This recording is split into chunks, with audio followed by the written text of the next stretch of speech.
Well, you know, I think on in terms of drag, the pendulum always continues swinging, right? I mean, like it's not as if RuPaul didn't already have this incredible moment of like breaking this particular glass ceiling in the '90s, and before that, we've had like continual resurgences of drag actually being fully acceptable, and then sort of going back into this sort of more niche area.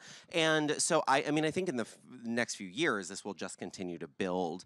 But you know, at some point drag will become more of a niche thing again, and then it'll come back into the public eye. And I think every time we see the tide go back in with that, it's just bigger and bigger and bigger. Yeah. And it's really amazing where drag is right now because we have the opportunity to travel the world and we meet people all across the spectrum from a lot of different age groups. And I think to me, the most surprising thing to come out of RuPaul's Drag Race has been how young, or even more young, the audience has become as we continue to grow. And even as we are on VH1 now, and it's in so many homes in like rural places that wouldn't necessarily know much about drag, they learn and they get to become more knowledgeable about who we are. And when you learn more about people whose community is different than yours, you can respect them more or at least understand them more. And I think that helps us all out. Well, and to me, as Drag Race grows and as it becomes more mainstream, and clubs become more crowded with drag queens. There's a million drag queens nowadays. A couple years ago, there were maybe like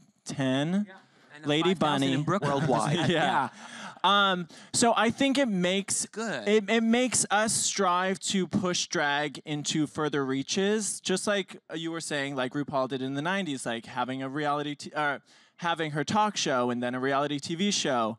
Like Thorgy and I have talked about this, how Thorgy's an accomplished musician, a violinist, and I was a figure skater growing up. And so it's almost like joining passions of ours together and pushing drag from outside just the club in order to expand people's minds of where they can see, you know, men in dresses. Like, why not ice skate in drag? Yeah. Why not run an orchestra just make it in gayer. drag? You know? Yeah. It's fun. Yeah, it's fun.